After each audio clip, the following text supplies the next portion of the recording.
नमस्कार। ग्रहों के राजा सूर्यदेव 16 अगस्त 2025 रात्रि 1:52 पर सिंह राशि में अपनी खुद की राशि में प्रवेश करने जा रहे हैं और 16 सितंबर 2025 की रात्रि 1:47 तक इसी राशि में रहेंगे। उसके बाद कन्या राशि में प्रवेश कर जाएंगे। प्रिय दर्शकों, आपको पता ही होगा कि सूर्य का ये राशि परिवर्तन सभी राशियों पर अपना प्रभाव डालता है। कुछ राशियों पर इसका शुभ प्रभाव होता है और कुछ राशियों पर इसका अशुभ प्रभाव भी पड़ता है। तो आइए जान लेते हैं किन राशियों पर इसका शुभ प्रभाव रहेगा, किन राशियों की किस्मत इन 30 दिनों में चमकने वाली है। आज की इस वीडियो में हम चर्चा करेंगे तुला राशि, वृश्चिक राशि, धनु राशि, मकर राशि, कुंभ राशि और मीन राशि की। पहली 6 राशियों की चर्चा मैं इससे पहले की वीडियो में कर चुकी हूँ। अगर आप वो वीडियो देखना चाहते हैं तो इस वीडियो के डिस्क्रिप्शन में मैं उसका लिंक दे दूँगी। उस लिंक से आप उस वीडियो को देख सकते हैं। तो आइए बिना देरी किए हुए आज की वीडियो शुरू करते हैं। प्रिय दर्शकों, ये राशिफल मैं आपको आपकी चंद्र राशि के अनुसार बताने जा रही हूँ।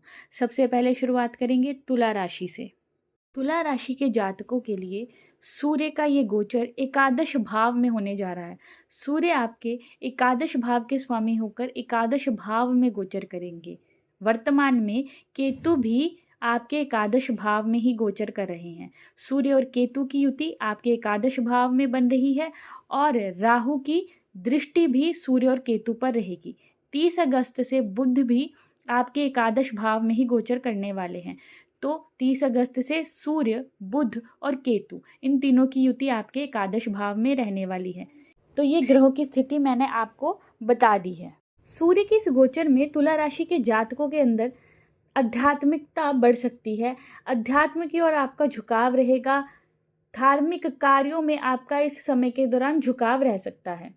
ध्यान इस बात का रखना है कि अपनी कोई भी बात जब तक आपका कार्य बन नहीं जाता है किसी और से, चाहे वो आपके कितने भी अच्छे मित्र क्यों ना हो, उनसे शेयर मत कीजिएगा। अपने घर की कोई भी बात बाहर नहीं करनी है और जब तक आपका कार्य पूर्ण नहीं हो जाता है अपनी वो बात किसी भी मित्र को, किसी भी बाहर वाले को आपने नहीं बतानी है, चाहे वो आपका मित्र बहुत ज़्यादा क्लोज क्यों ना हो।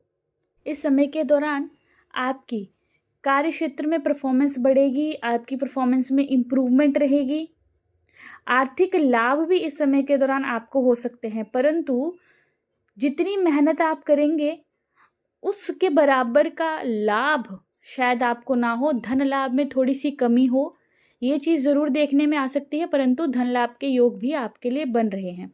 बड़े लोगों से संपर्क इस समय के दौरान आपका बन सकता है। उच्च प्रतिष्ठित लोगों के साथ नए कॉन्टैक्ट्स आपके बन सकते हैं। सरकारी काम अगर आपका कोई रुका हुआ था, अटका हुआ था, तो उसके लिए आप इस समय के दौरान प्रयास करें। इस समय के दौरान आपको अपने बड़े भाई बहनों के साथ भी अपने रिश्तों को अच्छा बनाने का प्रयास करना चाहिए, क्योंकि वो आपके लिए लाभप्रद रहेगा। प्रेम जीवन की बात करें तो तुला राशि के जो जातक ऑलरेडी रिलेशनशिप में हैं उनको इस समय के दौरान अपने रिलेशनशिप में थोड़ी सी कठिनाई या किसी न किसी प्रकार की परेशानी देखने को मिल सकती है। तो इस बात का ख्याल रखिएगा। प्रेम जीवन में उतार चढ़ाव आपको इस समय के दौरान देखने को मिल सकता है। कारोबारियों के लिए और नौकरी पेशा दोनों के लिए ये समय ठीक रहेगा। कार्य क्षेत्र में आपकी जो परफॉर्मेंस है वो ठीक रहेगी। इस समय के दौरान तुला राशि के जातकों को अपनी संतान से संबंधी कोई ना कोई चिंता मन में लगी रह सकती है। संतान को लेकर कोई ना कोई चिंता आपको इस समय के दौरान सता सकती है। उपाय जो तुला राशि के जातकों ने इस समय के दौरान करना है वो ये है कि आपने हर रोज़ सुबह स्नान के पश्चात सूर्य भगवान को अर्घ्य देना है और रविवार के दिन लाल रंग का पुष्प आपने शिवलिंग पर अर्पित करना है। चलते हैं अगली राशि की ओर। वृश्चिक राशि वालों के लिए सूर्य का ये गोचर दशम भाव में होने जा रहा है। वर्तमान में केतु भी आपके दशम भाव में ही विराजमान है और राहु की दृष्टि सूर्य और केतु पर पड़ रही है। 30 अगस्त से बुध भी आपके दशम भाव में ही विराजमान हो जाएंगे। तो 30 अगस्त से सूर्य, बुध और केतु इन तीनों की युति आपके दशम भाव पर रहने वाली है और राहु की दृष्टि भी इन तीनों पर रहेगी। तो ये तो थी ग्रह की स्थिति जो कि मैंने आपको बता दी है। सूर्य के इस गोचर से वृश्चिक राशि के जातकों को इस समय के दौरान अपने कार्य क्षेत्र में काफ़ी मेहनत करनी पड़ सकती है। अपने मनचाहे रिजल्ट प्राप्त करने के लिए इस समय के दौरान आपको कार्यक्षेत्र में मेहनत अधिक करनी पड़ेगी। हो सकता है आपको ये भी लगे कि जितनी मेहनत आप कर रहे हैं उसके बराबर का रिजल्ट आपको नहीं मिल रहा है, उसके इक्वली आपको फल प्राप्त नहीं हो रहे हैं, परंतु फिर भी आप अपनी मेहनत से, अपनी लगन से, अपने फोकस से इस समय के दौरान अपने गोल्स को अचीव कर पाएंगे। बस बात ये ध्यान में रखनी है कि मेहनत नहीं छोड़नी है। अगर आप मेहनत छोड़ देंगे तो फिर ये समय आपको आपके गोल्स से दूर लेके जाएगा। वृश्चिक राशि के जो जातक ट्रांसफ़र चाहते हैं या नौकरी में किसी प्रकार का परिवर्तन चाहते हैं तो उन लोगों के लिए ये समय अच्छा रहेगा। अगर नौकरी में आप परिवर्तन चाहते हैं या ट्रांसफ़र चाहते हैं तो उसके लिए पूर्ण मेहनत कीजिए। ये समय आपको शुभ फल प्रदान कर सकता है। वृश्चिक राशि के जातकों के मान सम्मान में समय के दौरान वृद्धि रहेगी। सूर्य पूरी कोशिश करेंगे कि आपको समाज में एक अच्छी पोजीशन प्राप्त हो, या आपके कार्यस्थल में आपकी जो पोजीशन है वो एक अच्छी पोजीशन बने, परंतु उसके लिए मेहनत आपको इस समय के दौरान ज़्यादा करनी पड़ सकती है। एक्स्ट्रा मेहनत तो आपको इस समय के दौरान करनी पड़ेगी ताकि आप जो आपके गोल्स हैं, जो आप चाहते हैं, आपका पर्पस है, ऑब्जेक्टिव है, उसको पूरा कर पाएँ। वृश्चिक राशि के जातकों के इस समय के दौरान उच्च प्रतिष्ठित लोगों के साथ संपर्क बन सकते हैं। राजनीति से जो लोग जुड़े हुए हैं या पॉलिटिक्स में जाकर जो लोग कार्य करना चाहते हैं उनके लिए भी ये समय अच्छा रहेगा। सरकारी क्षेत्र से जो लोग जुड़े हुए हैं उनके लिए भी ये समय ठीक दिखाई दे रहा है। वृश्चिक राशि के जो जातक बिजनेस करते हैं उनके लिए भी ये समय अच्छा रहेगा। कुछ अच्छे अवसर आपको इस समय के दौरान प्राप्त हो सकते हैं। वृश्चिक राशि के जातकों को इस समय के दौरान अपने पिता के स्वास्थ्य का ख्याल रखना चाहिए। पिता की सेवा कीजिए। उनके साथ अगर आपके संबंध अच्छे नहीं हैं तो संबंधों को मधुर बनाने का प्रयास करें, क्योंकि पिता के आशीर्वाद से इस समय के दौरान आपको शुभ फल प्राप्त हो सकते हैं। उपाय जो वृश्चिक राशि के जातकों ने इस समय के दौरान करना है वो ये है कि सूर्य उदय से पहले आपने उठना है। सूर्य उदय के बाद तक आप सोए ना रहें और सूर्य भगवान को रोज अर्घ्य प्रदान करें। आइए अब बात कर लेते हैं धनु राशि की। धनु राशि के जातकों के लिए सूर्य का ये गोचर नवम भाव में होने जा रहा है। केतु ऑलरेडी इसी भाव में विराजमान है।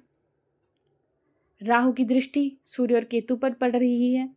30 अगस्त से बुध भी आपके नवम भाव में ही विराजमान हो जाएंगे। 30 अगस्त से सूर्य, बुध और केतु की युति आपके नवम भाव में रहेगी और राहु की दृष्टि इन पर रहने वाली है। ये ग्रहों की स्थिति मैंने आपको बता दी है। सूर्य के इस गोचर से धनु राशि के जातकों को अपने भाग्य का साथ प्राप्त करने के लिए काफ़ी मेहनत करनी पड़ सकती है। पिता के साथ अपने संबंधों को अच्छा बनाने का प्रयास करें। पिता के स्वास्थ्य का विशेष ख्याल रखने की आवश्यकता रहेगी। जितना पराक्रम आप दिखाएंगे, जितना पुरुषार्थ आप करेंगे, जितनी मेहनत आप करेंगे, भाग्य हो सकता है कि उतना फल आपको ना दे, भाग्य का उतना साथ आपको प्राप्त ना हो। तो भाग्य के साथ में कुछ कमी इस समय के दौरान आपको देखने को प्राप्त हो सकती है। धनु राशि के जो जातक हायर स्टडीज़ के लिए विदेश जाना चाहते हैं उनके लिए यह समय अच्छा रहेगा। अगर आप विदेश जाकर पढ़ाई करना चाहते हैं तो उसके लिए पूर्ण प्रयास कीजिए। ये समय आपको शुभ फल प्रदान कर सकता है। धनु राशि के जातकों के समय के दौरान धार्मिक कृत्यों में रुचि बढ़ेगी। अध्यात्म की ओर रुचि आपकी बढ़ सकती है। धार्मिक कार्यों में इस समय के दौरान आपकी प्रवृत्ति बढ़ने वाली है। कोई धार्मिक कार्य आपके घर में हो सकता है। धनु राशि के जातकों ने इस समय के दौरान किसी पर भी आंख मूंद कर यकीन नहीं करना है। इस बात का अवश्य ख्याल रखिए। कोई आपका कितना भी क्लोज रिलेटिव, क्लोज मित्र क्यों ना हो, किसी पर भी आंख मूंद कर यकीन इस समय के दौरान ना कीजिए, अन्यथा किसी न किसी प्रकार के षड्यंत्र या धोखाधड़ी आपके साथ हो सकती है। धनु राशि के जातकों के लिए कारोबार की दृष्टि से देखा जाए तो यह समय अच्छा रहेगा। नौकरी पेशा जातकों के लिए भी यह समय अच्छा रहेगा। काम में जिम्मेदारियां बढ़ सकती हैं। आपके काम का बोझ अधिक हो सकता है, परंतु पूरी मेहनत कीजिए।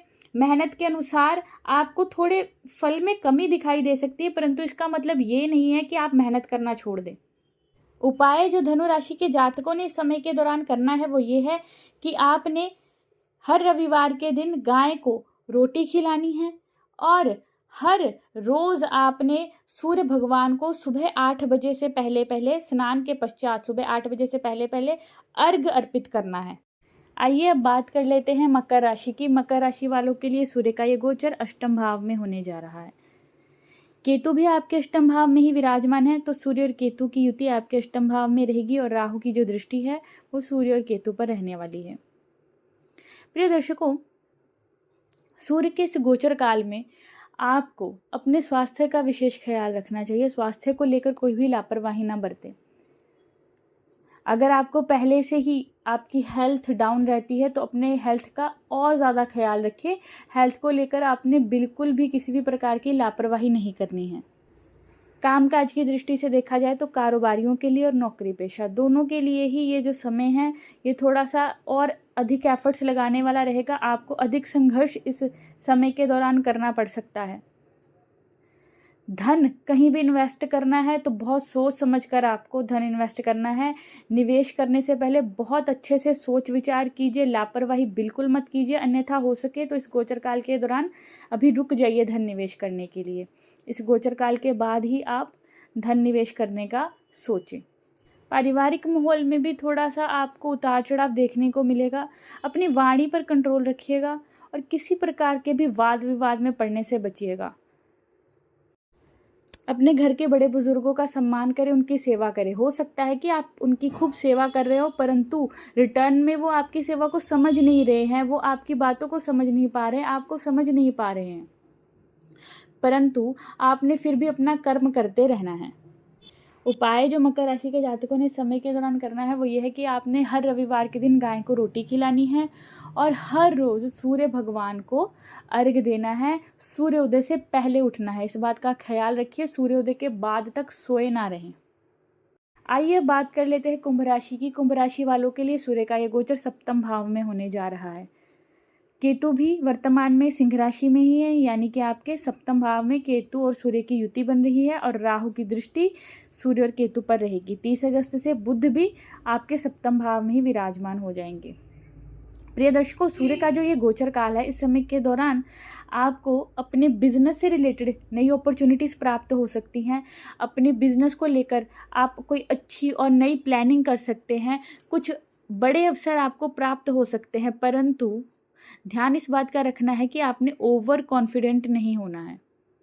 आप ओवर कॉन्फिडेंट होंगे तो ये जो अपॉर्चुनिटीज़ आपको प्राप्त होंगी इनका आप लाभ नहीं ले पाएंगे। तो इस बात का ध्यान रखना है। अहंकार इस समय के दौरान आप में बढ़ सकता है, तो इस बात का ख्याल रखिएगा। जो लोग साझेदारी में व्यापार करते हैं, साझेदारी में बिजनेस करते हैं, उनको भी इस समय के दौरान ध्यान रखना होगा। अपने बिजनेस पार्टनर के साथ आपके मतभेद इस समय के दौरान हो सकते हैं।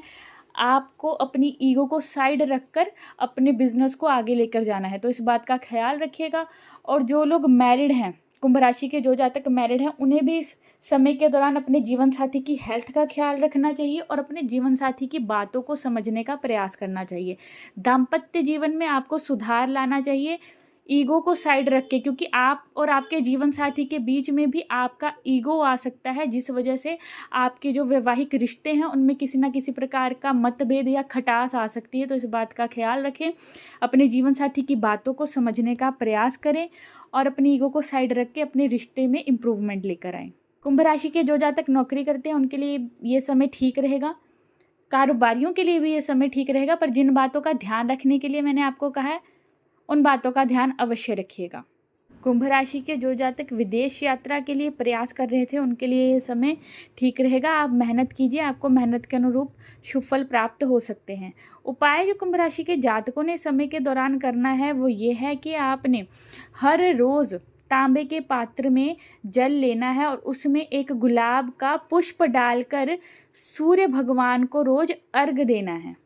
ध्यान रखना है कि सुबह 8 बजे से पहले पहले आपने सूर्य भगवान को अर्घ अर्पित कर देना है।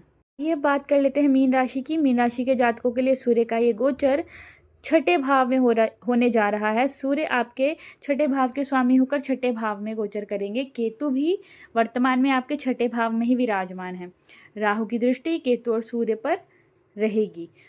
30 अगस्त से बुध भी आपके छठे भाव में ही विराजमान हो जाएंगे। तो 30 अगस्त से सूर्य बुध केतु की युति आपके छठे भाव में रहेगी और राहु की दृष्टि इन तीनों पर रहने वाली है। प्रिय दर्शकों, ये तो ग्रहों की स्थिति मैंने आपको बता दी। सूर्य का जो ये गोचर काल है ये आपके लिए कैसा रहने वाला है? ये आपके लिए नई अपॉर्चुनिटीज़ को लेकर आएगा। अच्छे लोगों की संगत आपको प्राप्त हो सकती है, अच्छे लोगों से सलाह आपको मिल सकती है, मार्गदर्शन आपको इस समय के दौरान प्राप्त हो सकता है। कॉम्पिटिटिव एग्जाम्स की तैयारी करने वाले स्टूडेंट्स को इस समय के दौरान थोड़ी मेहनत ज़्यादा करनी पड़ सकती है, परंतु आपको आपकी मेहनत के अनुरूप शुभ फल प्राप्त हो सकते हैं। इसलिए मेहनत से बिल्कुल मत घबराइए। इस गोचर काल के दौरान शत्रु आपको परेशान करने की कोशिश कर सकते हैं, परंतु आपकी पकड़ उन पर अधिक रहेगी। इसका मतलब ये नहीं है कि आपने कोई भी वाद विवाद शुरू करना है या किसी प्रकार से शत्रुओं के साथ कोई पंगा लेना है, तो ऐसा बिल्कुल भी नहीं करना है। आप अपना कर्म कीजिए और सही रास्ते पर चलिए। इस गोचर काल के दौरान किसी भी प्रकार का अनैतिक कार्य बिल्कुल मत कीजिएगा। अनैतिक कार्य करेंगे तो आपको उसके लीगल कॉम्प्लिकेशंस देखने को मिल जाएंगे, तो इस बात का ख्याल रखिएगा। किसी भी प्रकार के अनैतिक कार्य में आपने नहीं पड़ना है। खिलाड़ियों के लिए ये समय अच्छा रहेगा। जो लोग प्लेयर हैं, खेल जगत से जुड़े हुए हैं, उनके लिए ये समय ठीक रहेगा। आप मेहनत कीजिए, मेहनत के अनुरूप आपको शुभ फल प्राप्त हो सकते हैं। वाहन आदि चलाते समय सावधानी बरतने की आवश्यकता रहेगी। मीन राशि के जातकों के लिए कारोबार की दृष्टि से भी देखा जाए तो ये समय ठीक रहेगा, और नौकरी पेशा जातकों के लिए भी ये समय ठीक दिखाई दे रहा है। जो लोग रोजगार की तलाश में, नए रोजगार की तलाश में, उनके लिए भी ये समय ठीक रहेगा। आप मेहनत कीजिए। वाद विवाद में बिल्कुल नहीं पड़ना है। किसी और के वाद विवाद में तो आपने बिल्कुल भी नहीं बोलना है, इस बात का ख्याल रखिएगा। आर्थिक दृष्टिकोण से भी देखा जाए तो यह समय मीन राशि के जातकों के लिए मिश्रित फल लेकर आएगा। उपाय जो मीन राशि के जातकों ने इस गोचर काल के दौरान करना है वो ये है कि आपने हर रविवार के दिन गेहूं का दान मंदिर में करना है, और हर रोज सुबह 8 बजे से पहले पहले स्नान के पश्चात आपने सूर्य भगवान को अर्घ देना है तांबे के पात्र से।